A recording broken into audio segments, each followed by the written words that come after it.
a brand new that you have blessed each and every one of us today, Lord. Lord, as we worship you, as we listen to your word, as we commune with you at this moment, sacred moment of time, Lord, we thank for the Holy Spirit for being with us already. We ask the Holy Spirit to lead us, Father, and to guide us in our worship, in our devotion this morning. May you be the only one to be glorified, Father, in whatever we say or do today. In the mighty name of Jesus, amen and amen. Amen. So, so isang napakagandang mensahe na naman po ang ating mapapakinggan na nagmumula sa Panginoon. And I'm just going to be a vessel for that message. So I'm just gonna share po.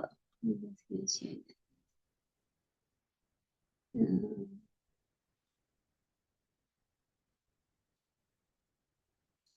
I'll go straight to our devotion. Let's say that.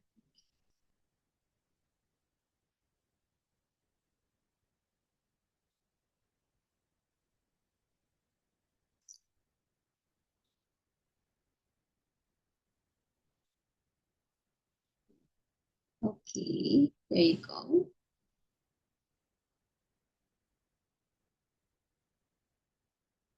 So, bali po yung mga devotions natin, wala po siyang title.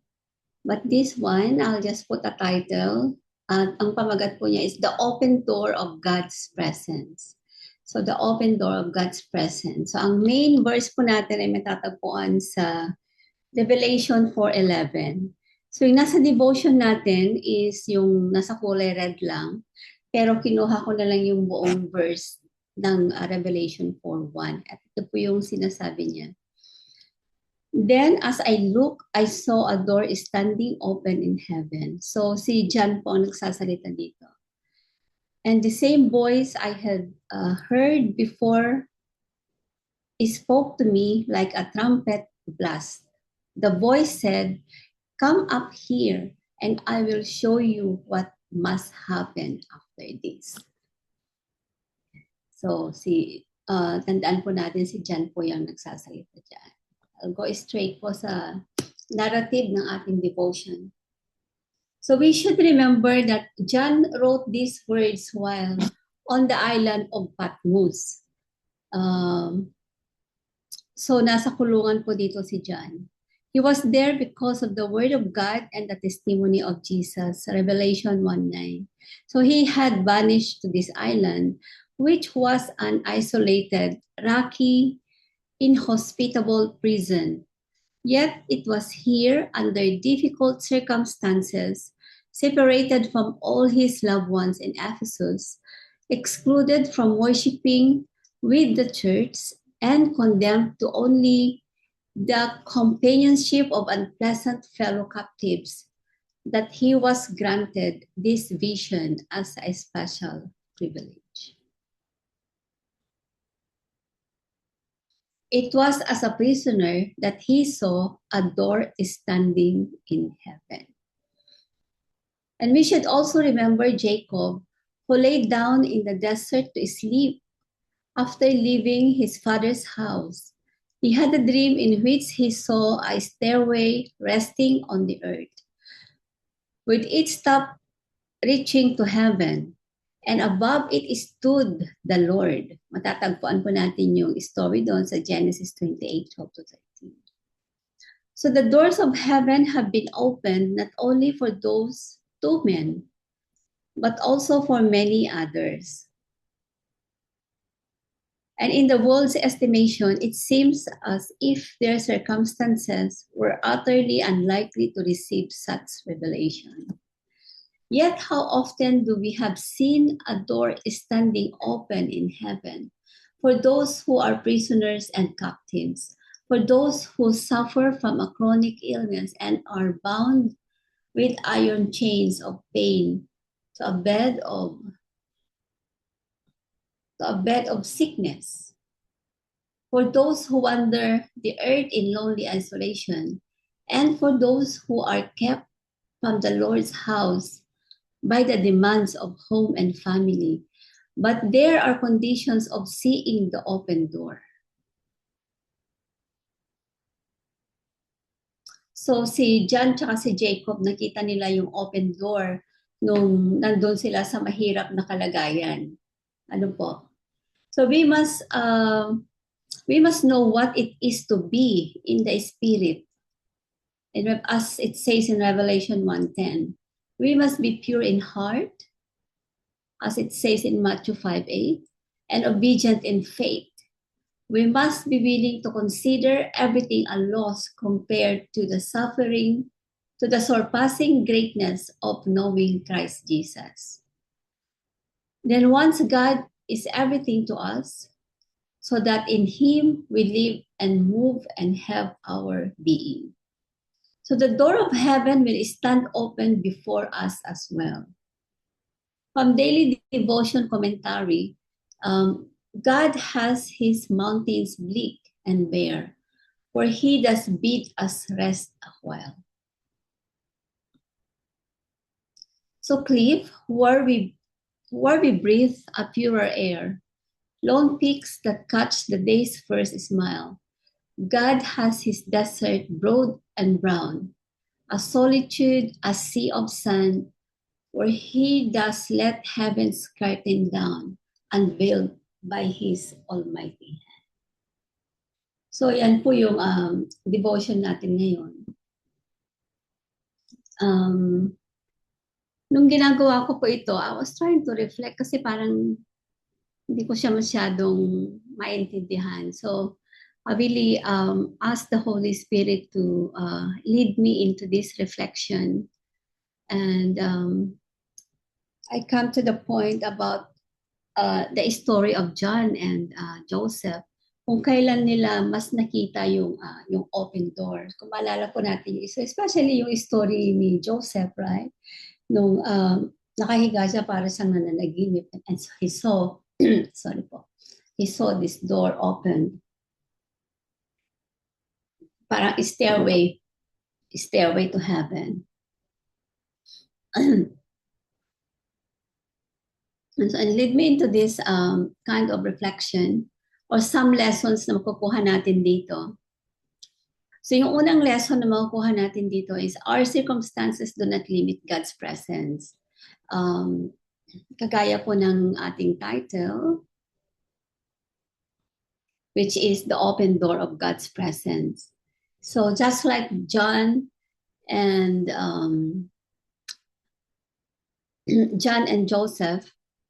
Jacob, di ba nasa difficult circumstances sila? So it says here, our circumstances do not limit God's presence. So John saw heaven open while he was a prison on Patmos.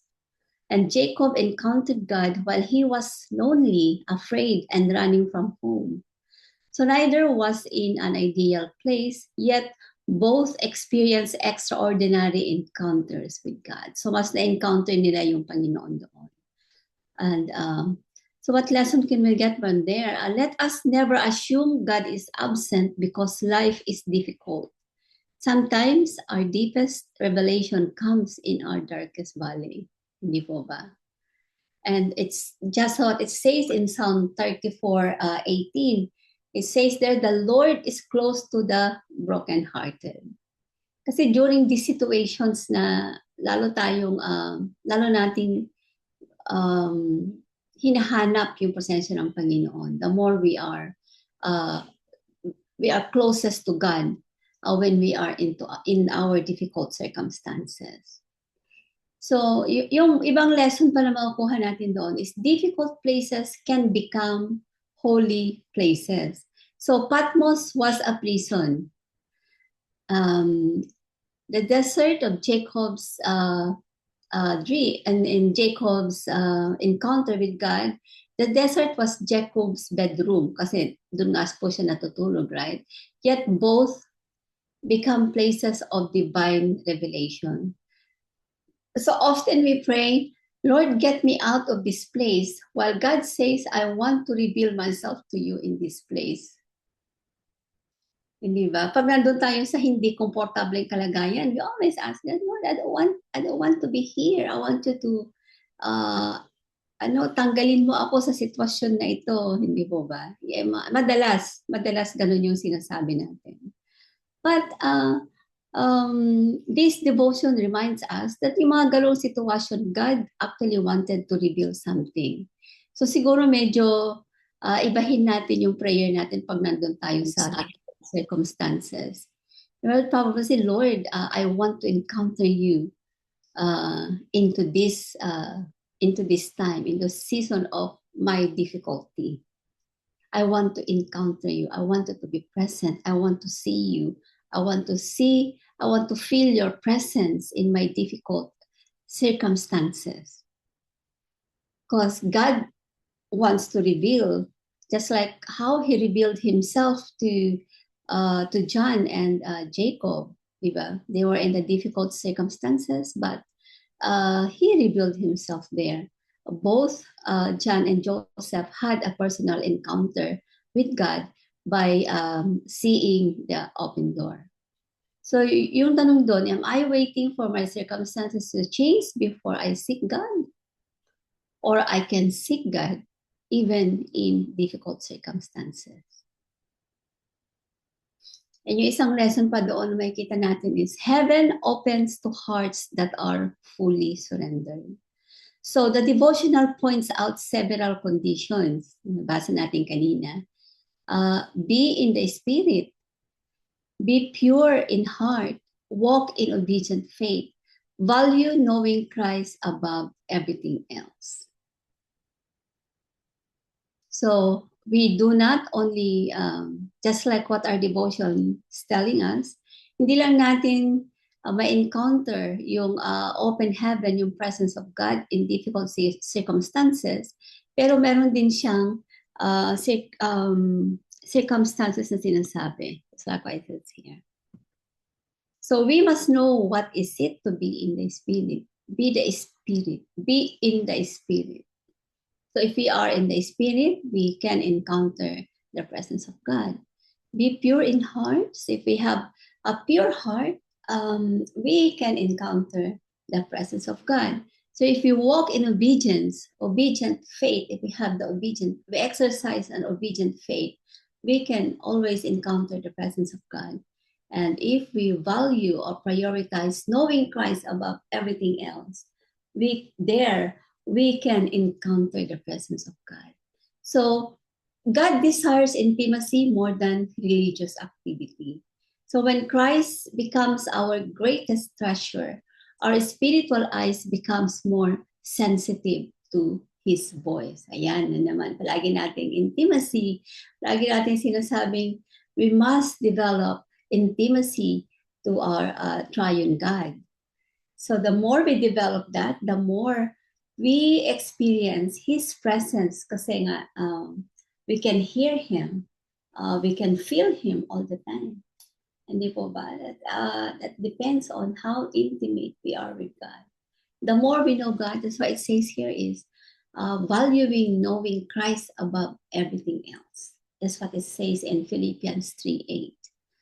Because God wants to have an intimate relationship to us, to His children. And yung isa pa po na lesson na makikita natin dito is solitude is often God's classroom. So many of God's servants met Him in lonely places. So sino ito mga to? So solitude is often God's classroom. Parang ano po yun. So many of God's servants met Him in lonely places. So like who are the servants who met Him in the lonely places? Yung number one, si Moses in the wilderness. Elijah in the cave. Jacob in the desert, doon niya nakita yung stairway to heaven. John on Patmos. Jesus often withdrew to lonely places to pray. Yan, hindi po ba? So solitude is often God's classroom. Kung kailan sila nakahiwalay sa marami. So parang nakikita ko dito yung you have your when you do your own own devotion, when you do your own prayer with God away from everybody else's, when we withdrew ourselves from the world, and that also we can experience the presence of God, kagaya nga po itong mga nabanggit dito.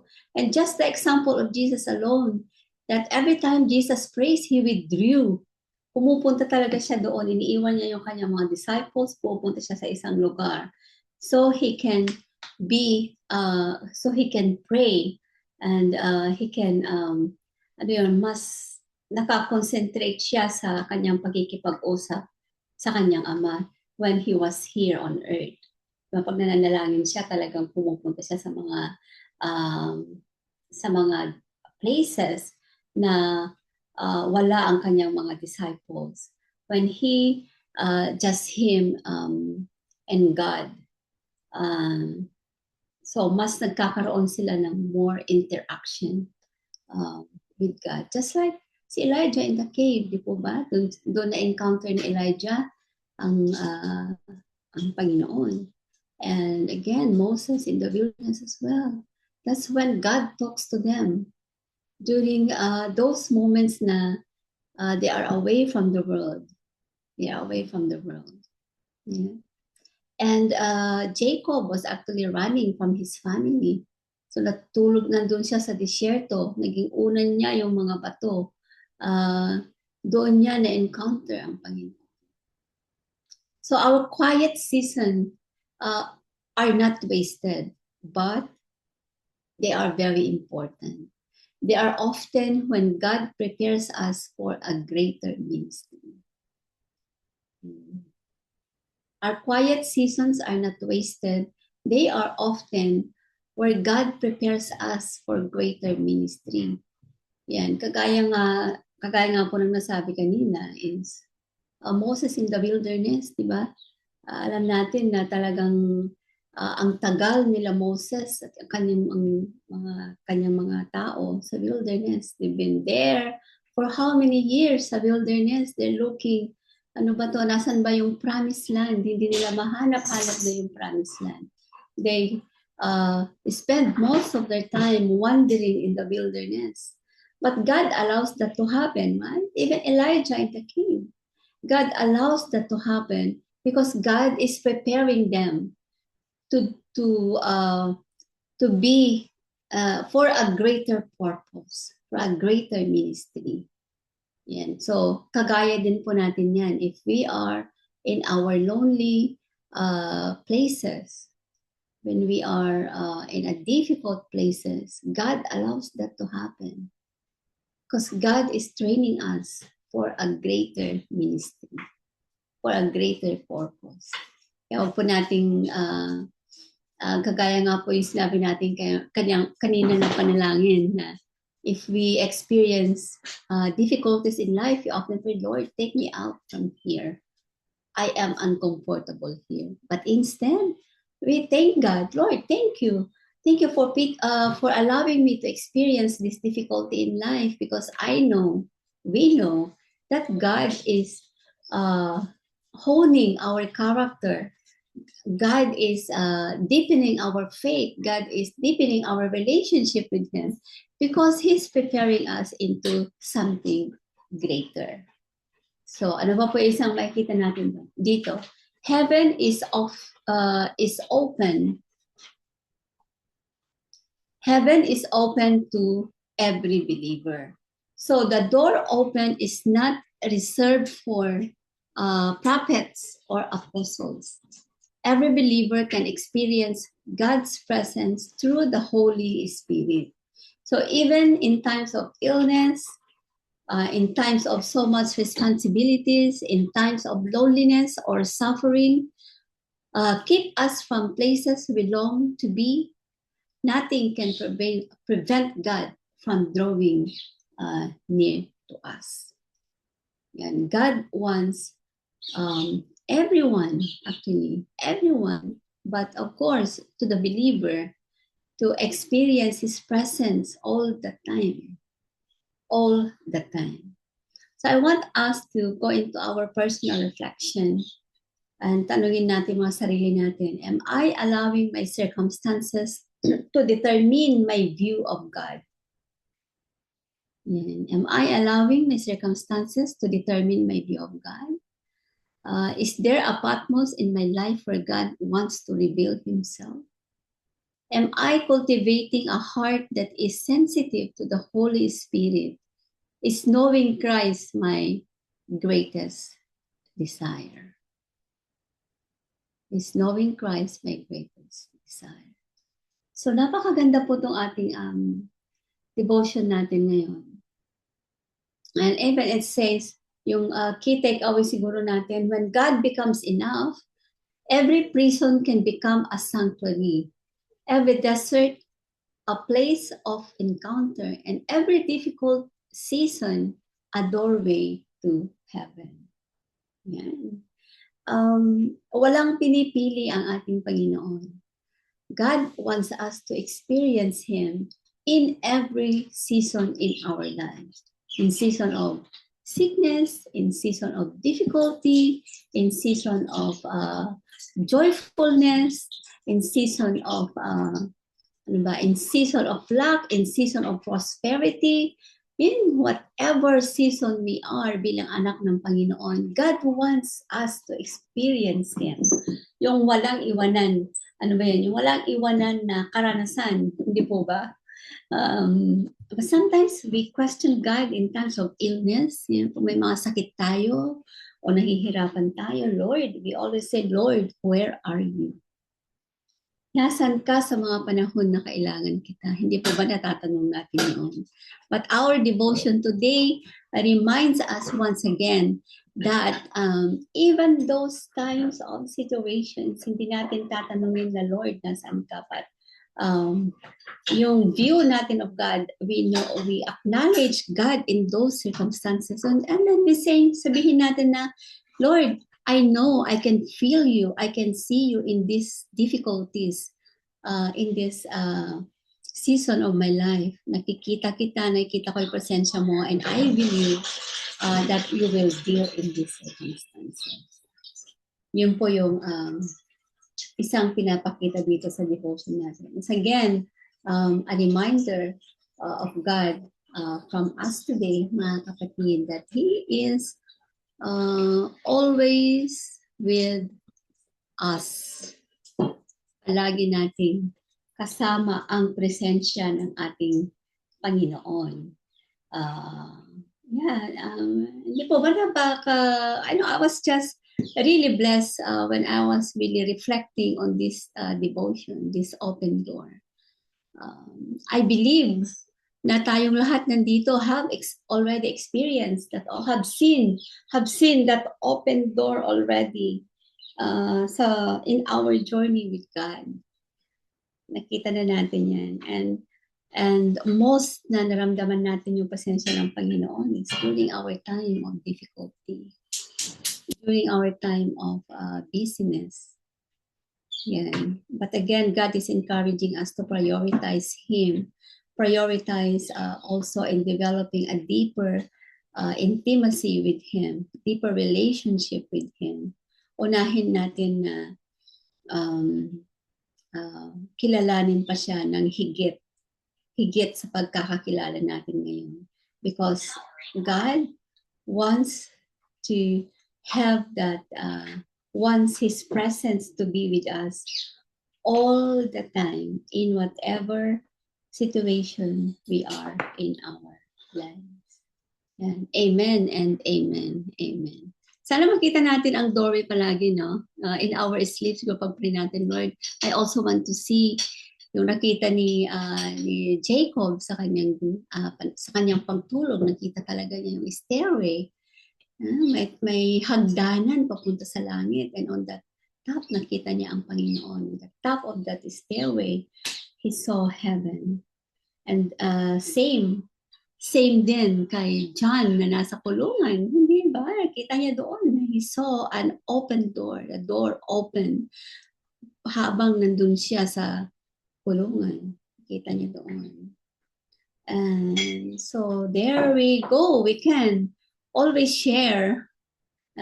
We still have time. If you want to share something, when did you see the open door? When did you see the door open? Or when did you, pwede natin i-reflection, when did you feel the presence of God the most in your life, in our life? When did we experience God the most sa buhay natin? So we can always unmute and we can always share. Mga kapatid, feel free. We want to share your story, your testimony. Kung kailan natin pa mas naramdaman o nakita yung presensya ng ating Panginoon sa buhay natin.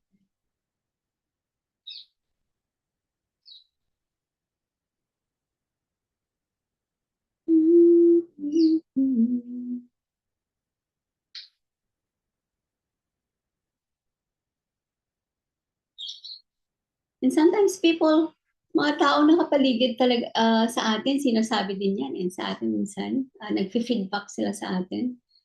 Sabihin nila, ate, kahit na parang masyado tayong busy ngayon, you still have that kind of aura. Di ba? You still have that kind of, iba kasi yung aura ng anak ng Diyos eh.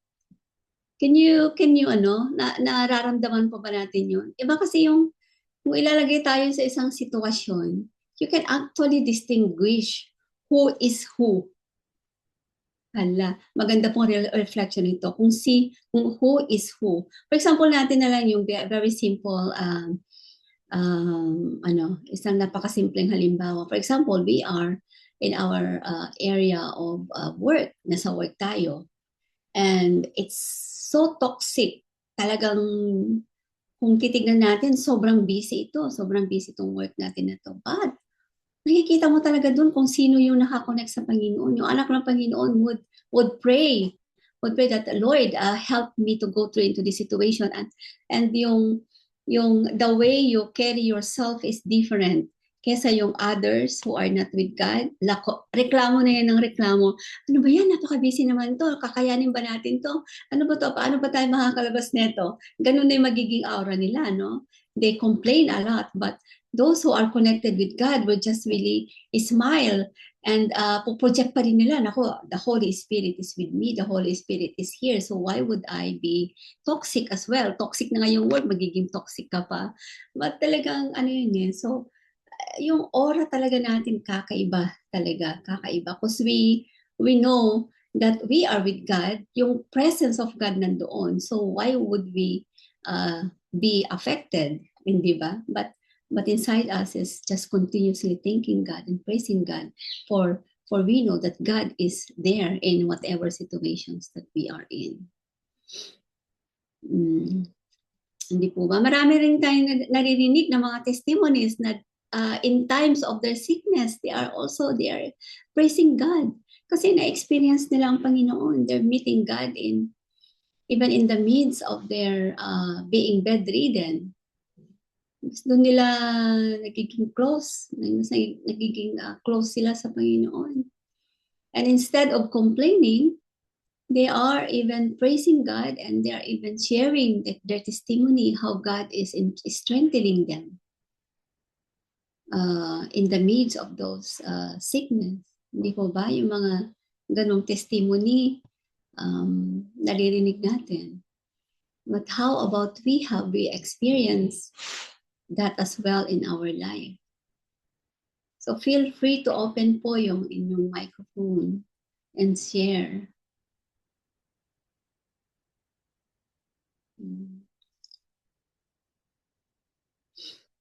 Okay.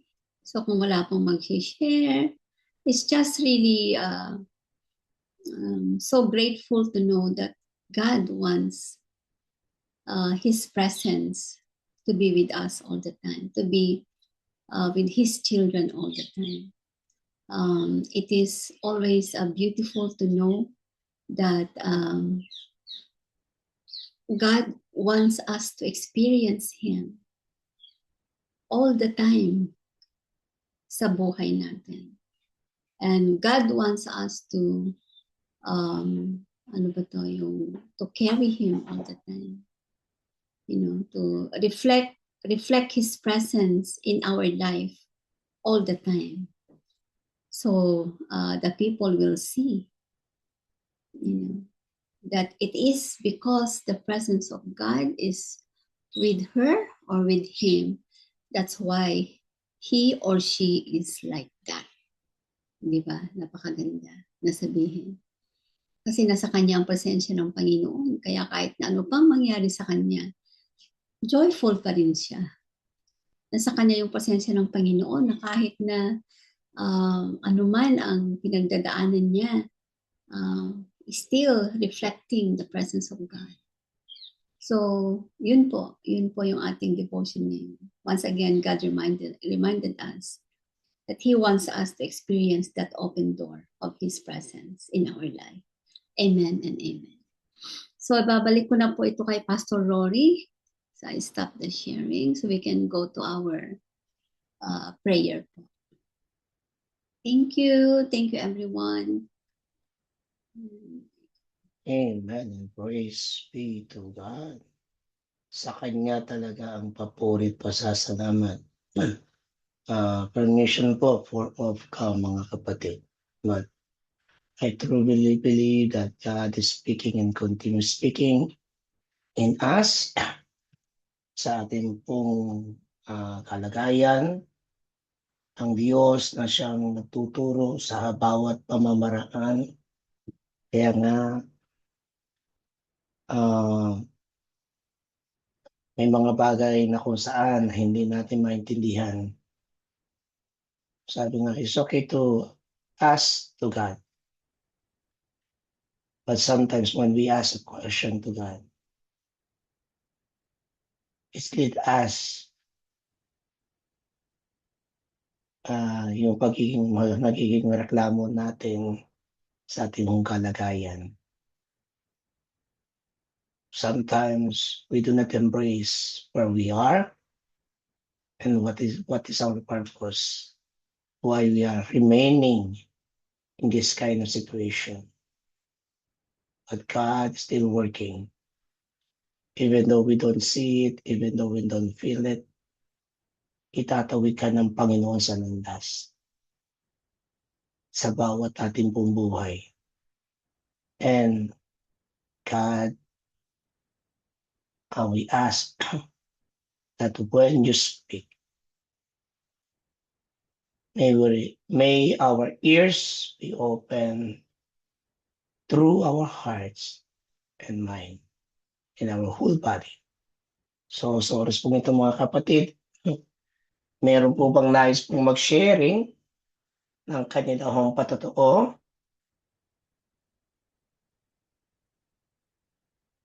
Huwag na po kayong mahiya. Baka hindi po kayo makatulog kahit na umaga na o kaya tanghali ng tapat. So, because this is the day that the Lord hath made, and we will rejoice and be glad in it. So, meron po.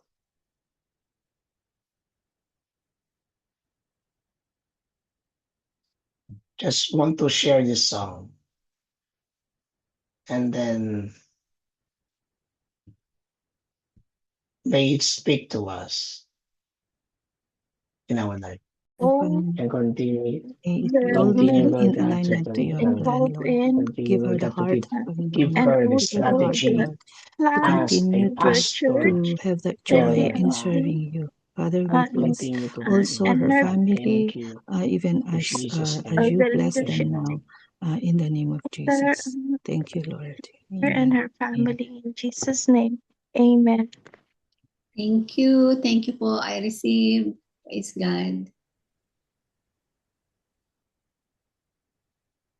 So, tomorrow, si Pastor Sona, and then on 30s, si Pastor Carol. And then, dalawa na lang pong slot natitira. 20 and 31. Kung ang Diyos ay nahawakan ng inyong mga puso, please paki-chat na lang si Ate Pinet o ako. to give us this para mailagay namin ang inyong pong pangalan sa dalawang araw na ito. So now, let us pray, teaching the prayer of our Lord, the Lord's Prayer. Let's all one unmute. Our Father, who art in heaven, hallowed be thy name. Thy kingdom come, thy will be done on earth as it is in heaven. Give us this day our daily bread, and forgive and us our our trespasses, trespasses, as we as we forgive those forgive who those who trespass trespass against us. against us. And lead us not into into temptation, temptation, but deliver but us deliver from us from evil. evil. For For thine thine is is the the kingdom, kingdom, and the power, and the glory, forever and ever. Amen. Let us receive the benediction of our God.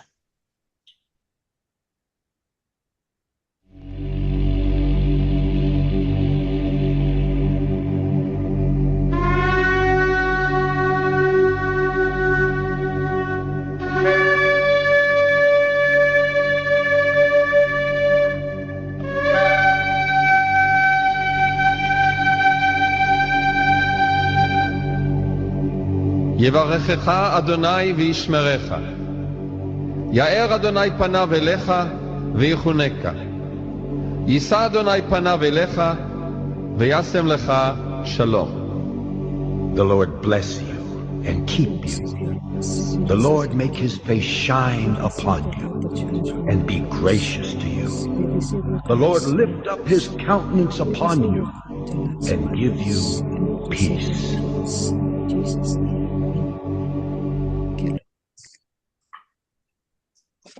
Amen, amen, and amen. Amen. Praise be to God. Praise God. Thank you, Pastor